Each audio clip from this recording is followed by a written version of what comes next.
January. Yes. Yeah, Can we you start believe that? June next month. Wow, those 100 days of May. Right. We're steamrolling. It's good they didn't tell us that it was going to be this way before. 2 weeks at a time was kind of easy to manage our way into, but look at where we are. And I think people have started to put routines together for themselves, and now we're looking at summer and what does fall look like? Because there are a lot of decisions for families to make.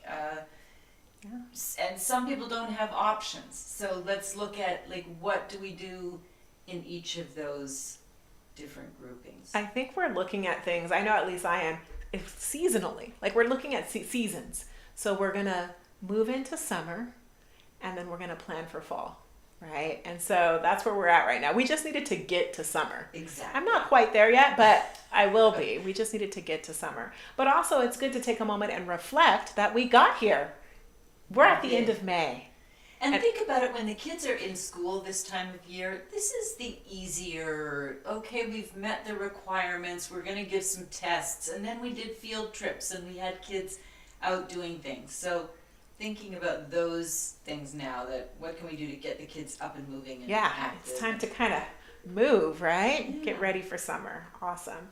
So I just want to welcome all of you guys to this last week in May, and also to our episode today, where I'm actually really excited by our content topic, and we have some amazing experts and correspondents to join us this time to share. And our topic is about technology. And let me tell you, if we didn't already jump onto the idea that we live in a technological world, hello. We're on it now. We are definitely on the technology train, and there is no going back. Exactly. You can't put your heels in and say, I'm not moving into it, because if you're not, you're gone. Pretty much. You really do have to get this Pretty one much. right. I think we all find us living in this new technological world, and really, I'm learning the joys of technology in education, as well as the challenges on a whole new level. So I'm really, really happy to invite our correspondent to kind of zoom in and help us address some of the questions we have today. But before we get started with the questions, I want you to introduce you guys at home to some of the wonderful people that we have. So let's welcome again, we have two people. We're going to welcome again Tim Griffin. So glad to have him. Oh my gosh, he's been on a couple times. Give you a little background about Tim. Tim has taught all subjects in Title I elementary schools throughout Los Angeles for 18 years. Now, he gave up his tenure to start his own company, Griffin Education Solutions, based on his passion, which is so core to me, right? He's got this passion. It's better known as Griffin Ed. He loves writing and sharing new music with kids and seeing how they not only get excited about STEM and other subjects, but also they perform better on standard-based assessments with their knowledge and their vocabulary. So basically, he's become an expert on how using song and performance to improve content knowledge and engagement. Amazing guy. He can do some pretty fine card tricks too that teach math. That's right. He's got some card skills. Watch out. I heard that Vegas was opening June 4th or something like that. No, you need to be right here at our live stream for some Tim Griffin card tricks for sure. Additionally, in addition to Tim, we have a new guest to the program that I'm so excited to hear from. I want to welcome Anne McMullen. And she... People are calling us. Oh my gosh. We Technology. Technology. We were just talking about how much we love that technology and how it shows up in different ways. So here we go. So I want to welcome Anne.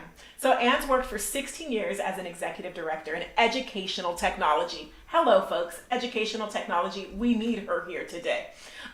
She was working outside of Houston, Texas, in Klein County, I believe, in their school district out there. And she currently works as an independent consultant specializing in educational leadership.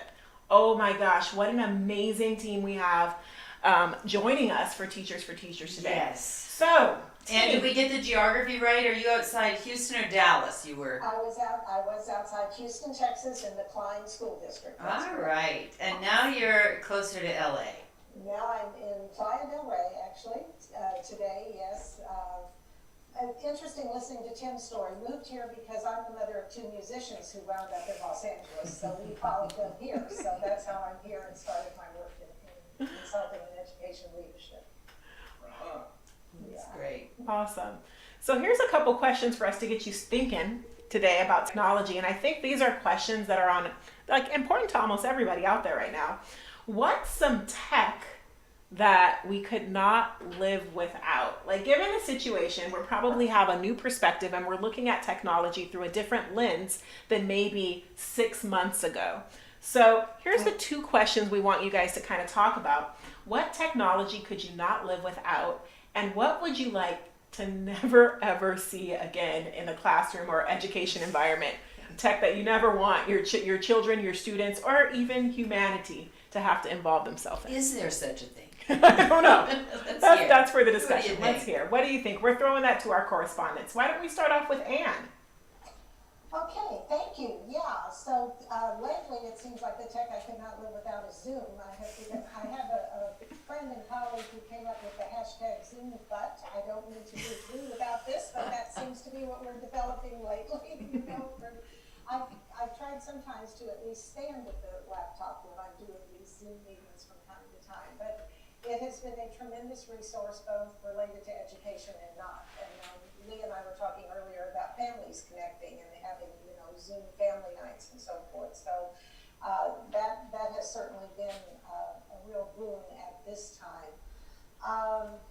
You know, I think having worked in ed tech, and I worked on the instructional side, I was not the wires and boxes person, but it was the changing teaching and learning strategies to leverage technology. And I think the tech that I hate to see the most is taking a traditional worksheet and putting it into a PDF format and thinking we're done, you know, that's it. So there's so much that technology can do. There's so much creativity, collaboration, communication that kids can do. And if we don't leverage that, rather than just trying to reproduce what we always did, we're really missing an opportunity and missing the boat. Yeah. Agreed. Tim, what do you think? I think my favorite technology right now is YouTube, because I've always had fun looking for good educational content there, and it's there if you look for it. And but now it's just been such a blessing because you know, we can do I'm helping the kids at home now that school's winding down. We're working on things like cooking, for example. I've got teenagers. And it is so much easier for them to watch a video about how to roast a chicken than to hear it from somebody who they know full well is an idiot. But if somebody on YouTube tells them, here's how you do it, then they'll you know, well, they'll at least give it a try. So that's my favorite thing right now is just, you know, finding things on YouTube and just looking by specific content. There's so much great stuff out there. You know, everything from how to cook to how to build a ninja warrior course for squirrels in your backyard or whatever you want to do. My least favorite technology. Oh gosh, I don't know. If I never have to drive another photocopier again, that would be good. Because you know, now that we really can do things mostly paperless, I think maybe we can start to fulfill the promise of, you know, that we were hearing since the 1990s, that we were going to transition to the paperless office. Mm-hmm. And, you know, a classroom for a teacher is also an office because you got to keep records for all the kids. But what happened in the 90s, I think, was all of a sudden now we could print infinite copies of everything. And the paperwork just snowballed and snowballed to where there were copies everywhere of everything, and nobody knew which ones mattered. Right. So shared documents are just so much nicer than the files everywhere the way they used to be. Which is a real sweet spot for me because I am both an educator and an environmentalist. So the idea of eliminating the need to run copies and send home papers for kids.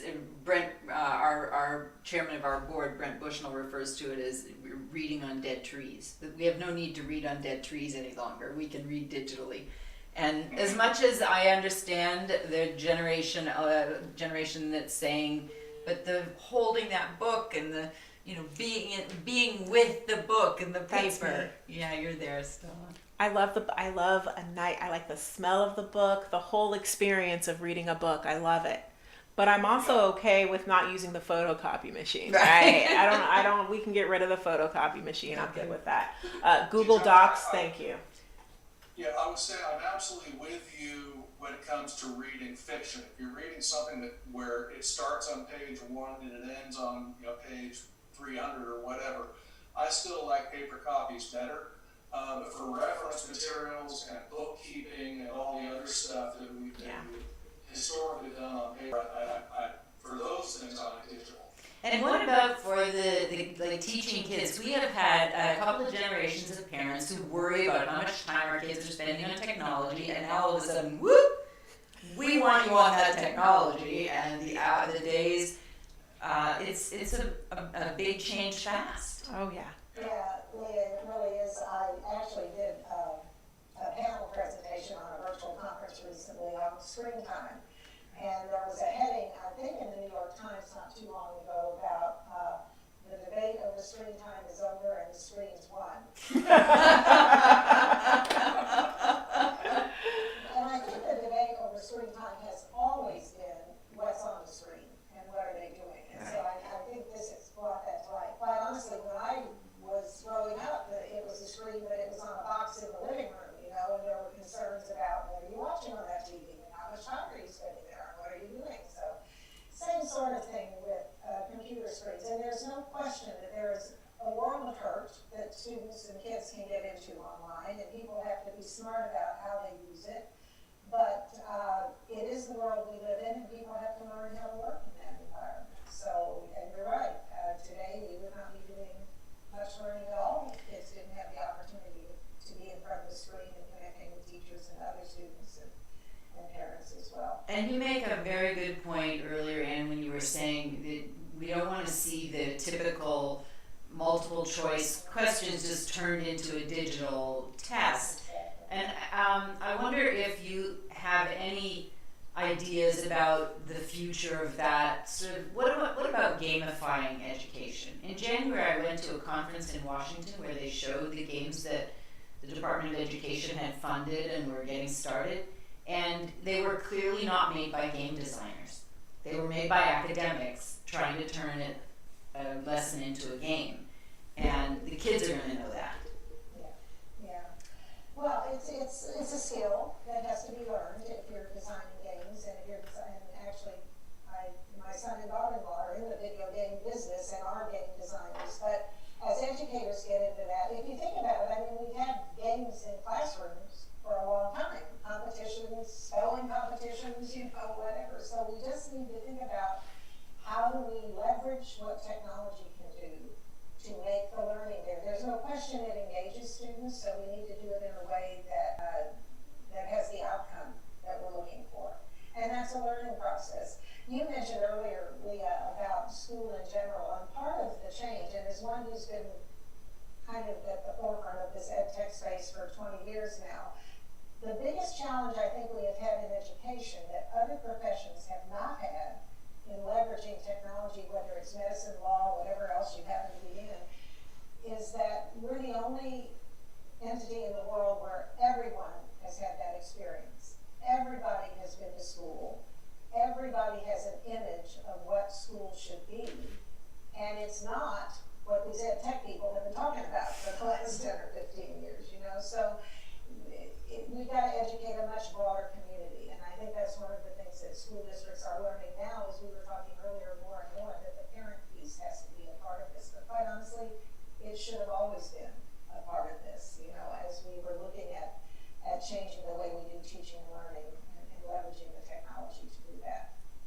That's a good one. And since we have you here, I'm curious, one of the challenges that I find as an educator and a parent living in this new technological world is that there's so many technological resources in terms of ed tech. And how does a parent sort through that? How does an educator sort through that to figure out what would be the right tool or the right app or the right experience? I'm finding that a little bit overwhelming now that this whole new world of ed tech is just opened up, And there's not so many ed tech specialists out there to help guide every educator into figuring out what that looks like and what are the best tools for their students and in this distance learning environment. So do you have any thoughts on that to kind of help us navigate this new world? Well, I think that's where you're absolutely right. I mean, it's one of the reasons that I'm kind of grateful. When I started 20 years ago, there weren't that many, so you could kind of navigate and actually help create together. I think you have to look back to your education professionals, and so I would go back to the teachers. I would look at people working in school districts, whether it's a curriculum director or so forth, and see what they recommend first, because that will be aligned with the goals and the objectives of what they want to do.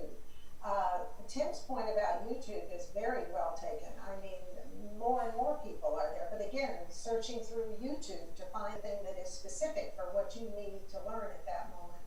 So there are a plethora of resources that people can go to, and I don't want to start with the whole long list, but I actually did start in my area back in early March, when I saw my neighbors struggling a bit with, what did they do and how did they, I just put together a Word doc and said, here are some resources, you might think about doing. Ultimately posted it on the website with just about 6 or 7 resources, some for parents and schools, some for parents and students, and others more for schools and school districts. But so they're there, and you can sort through them. But I agree with you, and it is overwhelming. And I think the other thing is, a good point, Dejana, is that you've got to give it some time. So rather than skipping from this app to that app to that app, dig a little deeper and then determine if it's going to be the right fit. I think that's some great advice. Thank you so much, because it is a real struggle. There's so much tech. Absolutely. Tim, did you say YouTube was something that you really appreciate? We used to refer to YouTube as YouTube University and kind of laugh about it. Like, what is your degree in? Oh, I've got my degree. I have a PhD from YouTube University in basket weaving or whatever it is. But I find YouTube is a real resource in my house right now. And it's also a real challenge in my house right now. For example, I'll share a little personal story. My daughter is doing a study on the human body, and she got really interested in the skeletal system. And instead of doing whatever her assignment was for today, she took a deep dive in YouTube and consumed all sorts of information about the skeletal system, and she's now become an expert in osteo-diseases. Oh my. And so, it's one of those things. So when I woke up in the morning and I kind of walk a little slower, and you get a certain age and things kind of, I'm like, oh, my knee. My daughter now can be like, I saw a video on that. You should get that checked out. You might have osteo such and such or not. So that YouTube as a resource is a real thing, because my 8-year-old found a passion and she was able to just kind of dive in. And luckily I live in a house where my husband has our internet on lockdown with all these security features that it's kid friendly right now. So we have everything blocked. But one of the downsides, I think, about all this open access that technology affords us is sometimes the information isn't filtered via a teacher or a parent or an adult. And so you have children processing lots of information that when we grew up, we didn't have to process that kind of information without the guidance of someone else. So that's one of those things. One of our questions were, what are some, what's a part of the technology that might be a little worrisome? And that's something that's on my mind sometimes too. Yeah, I think one way that the role of the teacher is going to be changing as this movement continues is we're going to become a little bit less of a provider of information and rather more of a curator, where we refer kids to good resources. But most important of all, teach them how to evaluate the information that they're getting, to judge its credibility. My son's high school in La Cañada, California, now has a course in this I forget what it's called, something like media studies or something like that, where they take a semester class in I think 8th grade about specifically just go through point by point. How do you evaluate the credibility of the source? How do you check to see if they're telling the truth? And it's never been more important than now, because boy, information can literally go around the world. I've had relatives who will happily share information that has already been shown to have originated from a Russian troll farm about this person or that person in government, and I try to explain to them, hey, yeah, I know it was on the internet. That doesn't mean it's true. Right. That's so That, I think you're onto something right there. And as an educator, that's my profession. I think that's where it's going. We are going to become curators and guides that help teach kids how to fact check and sort information.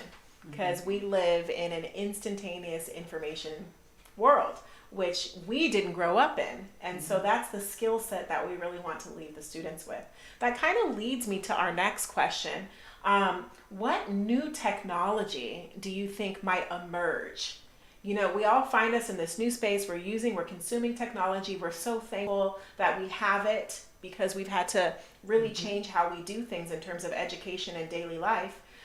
Given that we're in this situation, what new types of technology do you think might emerge from this experience that, will help us? Well, one thing that we see on the rise quite a bit is the whole area of artificial intelligence and virtual reality, and the ability to put somebody someplace. Or there's actually a company here in Southern California in Pasadena that just released a robot named Moxie to help students with, or children rather, because it's going more through health than education, with autism and social emotional issues and so forth, So I think it's just interesting to see that interaction and how that's working. So the whole environment, I think that is probably the next brave new world, is how do we step into virtual reality, and what does that mean? And Bijana, to your point earlier, and Tim's as well, the issue around digital citizenship for students and helping them to learn, what's right and what's not, and where to go for that information. And the other thing, and I'm sure some of you saw the headlines as well, as districts were moving to Zoom at such a rapid pace, and some of the security issues. Oh, yeah. When you're dealing with kids, there are laws, whether it's FERPA, SIPA, any acronym you want to use, but there are things that we have to be so careful about when we're working with children in an online environment. Both from a policy perspective, a legal perspective, and just ethical perspective in doing what's right. So a lot that we have to consider that we didn't have to consider before, and just need to be aware of that. Yeah, that's a real thing. Digital citizenship, artificial intelligence, virtual reality. I mean, is this a Star Trek episode? It's feeling a bit like where it, did I isn't it? find myself today? No, this is today, 2020. This technology exists, and it's probably going to take us into the next decade. And so much of what we work with kids on all the time is helping them become critical thinkers and creative thinkers and problem solvers. And that is really the future for them, because artificial intelligence will be able to do all of the predictable work. If we can give you the range of these are the options and one of those is going to work, then that robots can do the rote work on the assembly line, but they can't yet create themselves. They need us to create and build the intelligence inside. So really getting this generation of kids comfortable with technology and the ability to discern what do I listen. And I when we were doing the STEAM Carnival in Dallas, met a principal of a middle school who was teaching the students how to recognize peer-reviewed research. So not asking them to read it or understand it, but how to recognize whether something is an academic paper or an opinion in 6th and 7th grade, which we still have some impact then. That's huge. It really Because let me tell you, there are young people in high school that can't distinguish between the two. Right. There are young adults that can't distinguish between the two. There are my peers right? that can't distinguish between. Older folks. Yeah. So this is a real thing for sure. And so again, I feel like that's another weight to put on education, but that's just a proud badge that, educators, we have a huge role to play still. And yes, the world is looking in and seeing like, all those teachers, they're actually quite important. And maybe it wasn't the teacher in the school problem all this time. My kids this education thing requires preparation, commitment, patience, dedication, empathy. Like it requires a lot. And so I think educators are up for the call, and we're going to demonstrate resiliency and come up with some new innovative tools to help support all of these initiatives. And because we usually do like to end on a positive note, like maybe we could each offer something that we see as a real possible upside from this experience. And one of the things that I'll throw mine out there first is one of the things that I'm excited about that I think really could come from this is more individualized learning programs with parental engagement. Yeah, I would agree with you, Leah. I would also say that as we have been thrown into this so quickly, on the plus side, what I have seen is a lot of wonderful creativity and a lot of innovation.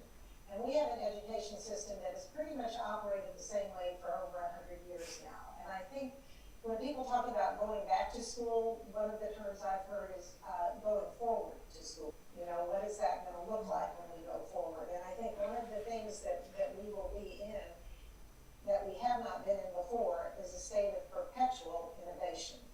And what we did last year may not work next year, and that will be the story of how this works. But that's the story of how life works these days, So I think we have to be prepared for that. I also want to give just a shout out to students who in this crisis are really leveraging different technologies to do things and to help. And one of the first things I saw was students 3D printing masks, to Right. help people with that and doing that kind of thing. So that's that kind of innovation that I think we're going to see and really leverage. Right, and empowered. One so of the Tim, good- should we? And then you get the last word, Deshaun. Oh, again? We're down to just a few minutes. So. Tim, did you?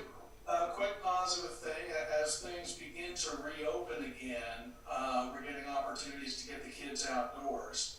Descanso Gardens in La Cañada, which is right where I live, we're really grateful that they're open, and at 8 o'clock in the morning, we are there hunting Pokemon for the first hour of the day now that school is winding down. So the kids are having fun, they're getting exercise, and they're still maintaining a structure to their day. So hopefully, they won't sink into that summer malaise when there's nothing going on. Dad knows how to win them over. I go Pokemon chase in the morning. That works. And to wrap it all up, I am inspired. I think we're going to come out of this. I'm going to go back to you, Anne. That creativity and collaboration piece, I think we all see each other in a way that we haven't before. And I think we also find ourselves having to make creative solutions. And I think when humans get together and they're collaborating and they're being creative, who knows what's going to happen? So I'm kind of inspired for the next steps. Me too. So thank you both for joining us tonight, and we hope you'll be back. And Is that a wrap? that's a wrap. Have a good rest of your week. For those of you guys that are joining us on the stream, thank you guys so much for tuning in. Teachers for Teachers, that's you, moms and dads. Monday, Wednesday, Fridays at 4 p.m. or whenever you watch it on your own devices. We hope to see you next time. It's going to be Friday. Friday. All right. See you then. We'll see you then. Thank you. Bye-bye.